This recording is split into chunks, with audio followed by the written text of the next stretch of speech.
కుటుంబాలు ఉండి ఇలాంటి సమస్య వస్తుందంటే ఆ కుటుంబాలను తక్షణమే సేఫ్ జోన్కి తరలించాలి. అదేవిధంగా రిలీఫ్ క్యాంప్లను కూడా నిర్వహించి వాళ్ళకి కావాల్సిన ఫుడ్ కానీ మెడిసిన్స్ కానీ ఏదైనా సమస్యలు వచ్చినా కూడా ఇమ్మీడియట్గా వాళ్ళని ఇచ్చేయాలి. ఎక్కడ కూడా ప్రాణ నష్టం జరగడానికి లేకపోతే పశు సంపద నష్టం జరగడానికి అవకాశం లేకుండా అప్రమత్తం ఉంచాలి. ఎక్కడ కూడా ప్రాణ నష్టం జరగడానికి వీలేదు.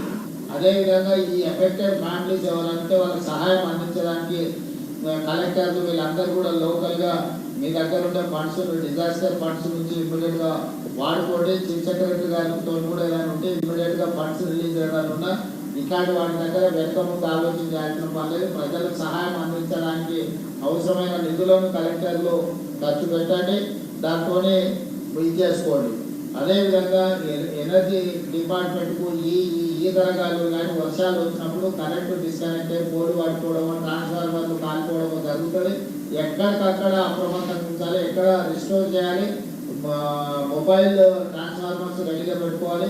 ఎక్కడికక్కడ పవర్ ఏదైనా అవసరమైతే ఇచ్చేయాలి. పవర్ రిస్టోర్ చేయలేకపోతే అవసరమైతే జనరేటర్స్తోనైనా కూడా మీరు వాళ్ళని అప్రమత్తం చేసి చేసుకోవాల్సిన అవసరం ఉంటుంది. ఎక్కడైనా విద్యుత్ కానీ లేకపోతే తాగునీటి కానీ డ్రైనేజ్ వ్యవస్థ కానీ వీటన్నిటిని మీరు అప్రమత్తం చేసుకోవాలి, నిరంతరం పర్యవేక్షిస్తుండాలి.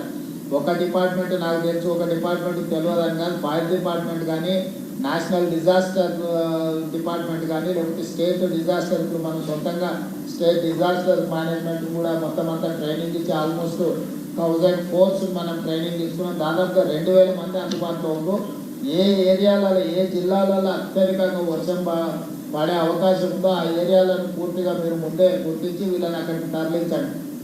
ఒకవేళ ఎక్కడైనా అత్యవసర పరిస్థితులు ఏదంటే ఎయిర్ లిఫ్ట్ చేయడానికి అవసరమైన హెలికాప్టర్లు కానీ వీటిని కానీ ఆర్మీ నుంచి కానీ ఏదైనా చేసుకునేది ఉంటే కూడా మీరు ముందే కోఆర్డినేషన్ చేసి పెట్టుకోవాలి. డిజాస్టర్ నుంచి అరవింద్ కుమార్ గారు అదేవిధంగా చీఫ్ సెక్రటరీ గారు గవర్నమెంట్ ఆఫ్ ఇండియాతో కూడా ప్రాపర్గా పెట్టుకోవాలి.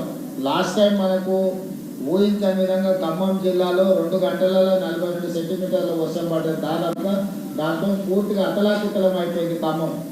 దాంట్లో కొంత కలెక్టర్లు వీళ్ళందరూ కూడా పూర్తి స్థాయిలో అక్కడ సహాయాన్ని అందించకపోవడం వల్ల కొంత నష్టం జరిగింది. ఈసారి అట్లాంటి తప్పిదాలు జరగడానికి వీల్లేదు. అందరు కలెక్టర్లను అలర్ట్ చేస్తున్నా. చీఫ్ సెక్రటరీ గారు కూడా నేను ఆదేశాలు ఇస్తున్నా. ఎక్కడెక్కడైతే ఈ జిల్లాలో అత్యధికంగా వర్షం పడతాయని ఇప్పుడు వాతావరణ శాఖ ఇచ్చిందో మీరు స్పెషల్ ఆఫీసర్ని డెప్యూట్ చేయాలి, సీనియర్ ఐఏఎస్లను. అంతకుండా అక్కడ కలెక్టర్లుగా పనిచేసిన వాళ్ళను లేకపోతే ఆ ప్రాంతం పట్ల పూర్తి స్థాయిలో అవగాహన ఉన్న వాళ్ళను కొంత పర్యవేక్షణ కోసం అధికారులను నియమించడంతో కూడా ఏమైందంటే ఆ కలెక్టర్కి హెల్పింగ్ హ్యాండ్ లాగా ఉంటుంది, కింద సిస్టమ్ కూడా రన్ చేయడానికి ఉంటుంది. కాబట్టి రాబోయే 72 గంటలు ఈ విధంగా తీసుకోండి. అదేవిధంగా అన్ని శాఖలకు సంబంధించిన ఉద్యోగుల సెలవులను అన్నిటిని కూడా రద్దు చేయండి. అందరూ డ్యూటీలో చేరాల్సిందే. అదేవిధంగా మీరు హెల్ప్ లైన్ ఒక ఇది చేయండి. హైదరాబాద్ నుంచి గ్రేటర్ హైదరాబాద్ ఈ ప్రాంతానికి హైదరాబాద్ కానీ రూరల్ కానీ మీరు హెల్ప్ లైన్ అత్యవసరంగా హెల్ప్ లైన్ కూడా ఒకటి అనౌన్స్ చేసి ప్రజలకు అందుబాటులో పెట్టండి. ఎమర్జెన్సీ కాల్స్ ఏమైనా ఉంటే తీసుకోవడానికి అవసరమైన చర్యలు తీసుకోవడానికి ఇది చేసుకోవాలి. మెడికల్ అండ్ హెల్త్ డిపార్ట్మెంట్ కూడా మీరు మెడిసిన్స్ కానీ ట్రీట్మెంట్ కానీ ఎమర్జెన్సీలో ఎవరికైనా ఏమన్నా అయితే అత్యవసరంగా వాళ్ళకి ట్రీట్ చేయడానికి కూడా డాక్టర్లను అందరికీ కూడా మీరు అప్రమత్తం చేసి పెట్టుకోవాలి. ఎక్కడైనా ఏదైనా యాక్సిడెంట్ కానీ ఇన్సిడెంట్ కానీ లేకపోతే ఏదైనా పరిస్థితుల్లో ఎమర్జెన్సీ ఎవరికైనా వైద్యం అందించాల్సి వచ్చినా మెడిసిన్స్ చేయాల్సి వచ్చినా ఏది చేయాల్సి వచ్చినా మెడికల్ అండ్ హెల్త్ డిపార్ట్మెంట్ కూడా కంప్లీట్గా అప్రమత్తంగా ఉండాలి. కావాల్సిన అన్ని వసతులను మీరు ఏర్పాటు చేసుకోండి.